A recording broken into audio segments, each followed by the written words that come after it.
fii ci département de Koumpentoum dañ fi nemmeeku lakkum ndaay bu métti ci àll bi moo tax association des éleveurs ku ko jiite di Amadou Diallo ànd ci ak waa Eaux et Forêts amal neen ab atelier de renforcement fii ci salle de délibération bu conseil départemental bu Koumpentoum ngir naka lañuy def ba xeex mbir moomu ñu déglu leen ci lantinooru Papa Mademba Sy bi. di remercier nag PDEPS bu baax a baax moom moo ñu jàppale bu baax pour ñu mën a organiser rencontre bi jubluwaay bi nag mooy jubluwaayu waxtaan ak li nga xam ne li moo jëm ci daay yi nga xam ne dafa sonal dëgg-dëgg àll bi ak éleveurs yi dañuy faral di wax que ne daay baaxul waaye dañuy wax ne nañu fexe di xeex ak ñiy taal daay bala ñu xeex ak daay ndaxte soo xeexee ak kii taal daay yaakaar naa dina wàññi daay ñu ngi remercier bu baax a baax waa Eaux et Forêts ak population bi yépp ak inspecteur élevage bu Koumpentoum ci seen jàppale ak seen taxawaay pour que département bi mën a nekk département boo xam ne bu ñoŋ la kenn réerewul mbir këne département Koumpentoum mooy département bi nga xam ne dafay recevoir ay màngaankat yu nga xam ne dañuy bàyyeekoo ci yeneen région yi nga xam ne mooy région de Matam région de Saint-Louis région de Thiès ak région de Louga te ñuy ñëw fii pour rawale seen jur lu tax ñuy ñëw fii c'est parce que ñax am na fi ndox am na fi kon su fekkente ne ñoom ñu ngi ñëw pour ravaler seen jur parce que am na ñax am na ndox c'est parce que dañoo sàmm àll bi sàmm àll bi nag ci ay anam yu bari lañ ko war a def sàmm àll bi dañ ko war a def ba ñax bi war a ñëw dañu war a sàmm àll bi ngir aussi garab yi bañ a lakk pour ñu am ndox dañu war a sàmm àll bi itam pour mu am ay garab yu bari parce que garab yi ñi nga xam ne ñoo am xam-xam dañu ne ci garab yi li ñuy nokki ci garab yi lay bàyyeekoo di dellu ci ñoom kon loolu su amee su fekkente ne laaj nañu PDEPS mu jàppale ñu organiser rencontre bu mel nii dañu koy sant ñu gërëm ko gërëm ki nga xam ne kii mooy Gora te yàlla dogal moom moo jiite PDEPS Ali Basso inspecteur régional bu élevage bu Tambacounda ak inspecteur Eaux et Forêts bu Koumpentoum ak inspecteur élevage bu départemental bu Koumpentoum ak préfet bu Koumpentoum sant bokki éleveurs yi aussi wax nañ fi que ne ñun li nga xam ne mooy la ñu déplorer mooy àll bi nga xam ne bii dañ koy taal ñu tuddee ko feu de précoce dañu ko contre d'accord ñu ci feu de précoce moo créé feu de brousse parce que ñax bi nga xam ne bii moom la ñuy lakk feu de précoce heure bi ñuy lakk feu de précoce day fekk ñax bi wow ñax bu sew bi nga xam ne moom la jur gi di sëgg di lekk ñax boobu mooy lakk bàyyi ñax bu wow bi ñax bu wow boobu jur du ko lekk fas du ko lekk nag du ko lekk xar du ko lekk mbaam du ko lekk bu ko defee ñax boobu day des foofu amal loolu ñu jëriñ amal loolu également kenn njëriñ te feu de précoce boobu ñuy wax aussi dañu wax ne nañ ko supprimer mais danañu dox ay jéego ci wetu ñi nga xam ne ñooy autorités yi nekk fii ci département bi ak ci conseil département bi ak ci maire yi sax pour que ñu mën a supprimer vraiment les feux de précoce kooku moom loolu la dañu wax aussi ñun éleveurs yi dañu war a jël benn engagement bu yem ni que ne ñun li nga xam ne mooy projet PARAPS taxawal na fi ay unité pastorale yu bare unité pastorale yooyu dañu leen war a dundalaat dañu leen war a soytu parce que unité pastorale bu taxaw bu ne am na ay commission commission environnement am na fa, commission alimentation am na fa, commission santé animale am na fa te unité pastorale yu bëri jox nañu leen ay motofausseuse yooyu ñu leen jox c'était pour que ñu mën a yett ñax bi dencal seen jur, mais bu ëppee aussi ñu jaay ko, mais aussi ñu créer ci ay parfum. danañu seet nan la ñuy def, nan lañu projet yi di jàppale waatee pour que ñu defaraat motofausseuse yooyu, pour ñu seet nan la ñuy def ba nga xam ne ñun éleveurs yi aussi dinañ jël engagement pour créer ay parcours yoo xam ne ay parfum yoo xam ne yi bu daay amee dina wàññi doole bi wala sax du àgg ci dëkk bi nga xam ne mooy. mais lii ñuy def nag dañu ko bokk ak suñu bokk yi nga xam ne ñoo dëkk ci dëkk yi, dalee ko chef de village yi, dalee ko même ci baykat yi, parce que daay tàkk na taal dëkk. bu ko defee ñun ñëpp nag bu ñu joxantee loxo ñu daal di def liggéey boo xam ne bi bu mucc ayib la. dañuy wax ne aussi Eaux et Forêts nañu encourager nit ñi ci dëkk yi pour que ñu créer ay comité de lutte contre les feux de brousse. comité yoo nga xam ne day xeex ak daay, comité yooyu nañ ci jiital xale yi.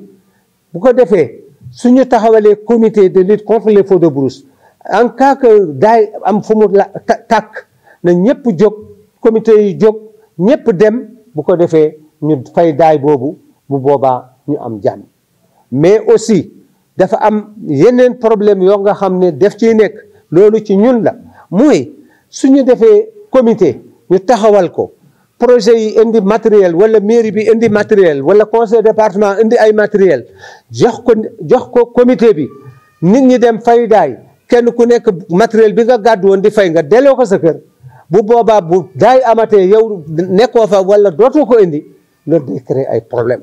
loolu nañu fexe ba nga xam ne loolu itam bu dee jikko la ñu bàyyi ko, bu dee lu ñu doon def la ñu bàyyi ko. saa yoo xamee ne comité bi am na matériel nañu ko jël bàyyi ko ci président bi wala ci chef de village bi. saa yoo xamee ne daay am na ñu daal di jël matériel bi fay daay, ñu dellusiwaat matériel bi ci place am, nga xam ne matériel bi dana mën a am dund bu yàgg ci place ba nga xam ne foofu lañ ko teg.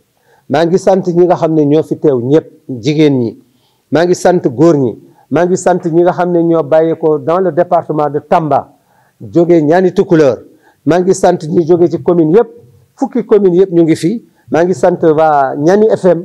maa ngi sant également ñi nga xam ne ñii ñoom ñoo ñu jàppale pour bés bi mën a réussir. yaakaar naa ne li mission bi nga xam ne jël nañu ko, ñu sas ko suñu bopp, danañu ko war a matal. maa ngi ñaan yàlla itam li ñu wax fii, ñi nga xam ne ñoo teewee fii, kenn ku ci nekk na nga nekk relais mooy soo demee na nga wax li ñu wax fii ak liñ fi jëlee. dana tax ba fukki nit, ñaar fukki nit ñi nga ko wax, ñoom itam jombul danañ waxtaan ak ñeneen ñu wax ko ñooñu. bu boobaa mu law mu yaa, kenn ku ci nekk daal di ci war sa lacc, ñu jàppante joxante loxo, ñu bokk ndey ak bàyyi. li des ci ñax bi ñu sàmm ko, li des ci ñax bi ñu toppatoo ko. ñu ngi gërëm bu baax itam waa sapeur pompier, nga xam ne saa yoo xamee ne daay am na, Eaux et Forêts bu jógee ñu woo sapeur yi daal di ñëw jàppale ñu.